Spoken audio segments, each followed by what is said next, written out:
हाथों में गहरी लाली कह सखिया अब कलियां हाथों में खिलने वाली है। 7 বছর অপেক্ষার পর অবশেষে ভালোবাসার পূর্ণতা পেল তানিশা আক্তার। নতুন একটা সম্পর্কে তারা যুক্ত হয়েছে, পবিত্র বন্ধনে আবদ্ধ হলো। এমনকি তানিশা আক্তার তার বিয়ের প্রত্যেকটা অনুষ্ঠানের ড্রেস কিন্তু নিজেই ডিজাইন করেছে। হ্যাঁ ভিউয়ার্স, আপনি জানলে আরো অবাক হবেন। তানিশা আক্তার তার একটা সাক্ষাৎকারে জানিয়েছিল তার বিয়ের অনুষ্ঠানের সকল ড্রেস সে নিজেই ডিজাইন করবে এবং শেষমেশ তার সেই কথাটাই সে সত্য প্রমাণ করলো।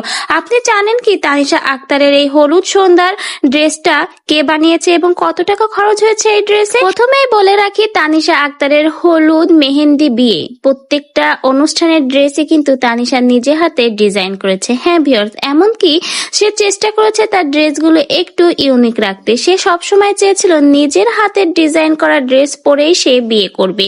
এতে কিন্তু অনেকেই বলেছে, কেন তানিশা আক্তারের কি টাকা নেই যে নিজের ডিজাইন করা ড্রেস পরবে?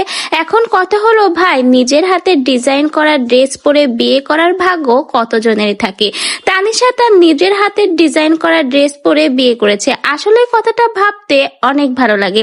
আমরা হয়তো অনেক টাকা খরচ করে ড্রেস কিনি বা অনেক বড় বড় ডিজাইনারদের হাতের ডিজাইন করা ড্রেস পরে বিয়ে করি, কিন্তু একটাবার ভেবে দেখুন, যদি আপনি নিজেই হাতে আপনার নিজের বিয়ের ড্রেস বা সকল প্রোগ্রামের ড্রেসগুলো ডিজাইন করেন, সেই মুহূর্তটা কেমন হয় যখন আপনি গর্ববোধ করে আরেকজনকে বলবেন যে নিজের হাতের ডিজাইন করা ড্রেস পরে নিজেই বিয়ে করেছেন। এই কথাটা বলার মধ্যেও কিন্তু আনন্দ রয়েছে। তানিশা আক্তার তার এই মেহেন্দি অনুষ্ঠানের ড্রেসটাও কিন্তু নিজের হাতেই তৈরি করেছে এবং প্রত্যেকটা ড্রেস তৈরি করতেই কিন্তু সে বেশ টাকা খরচ করেছে। বলতে গেলে লাখ লাখ টাকা খরচ করেই কিন্তু তানিশা আক্তার তার এই অনুষ্ঠানের ড্রেসগুলো বানিয়েছে। বলতে গেলে কোনো কমতি রাখেনি তানিশা তার হলুদ মেহেন্দি এবং বিয়ের অনুষ্ঠানের ড্রেসের লুক দিতে।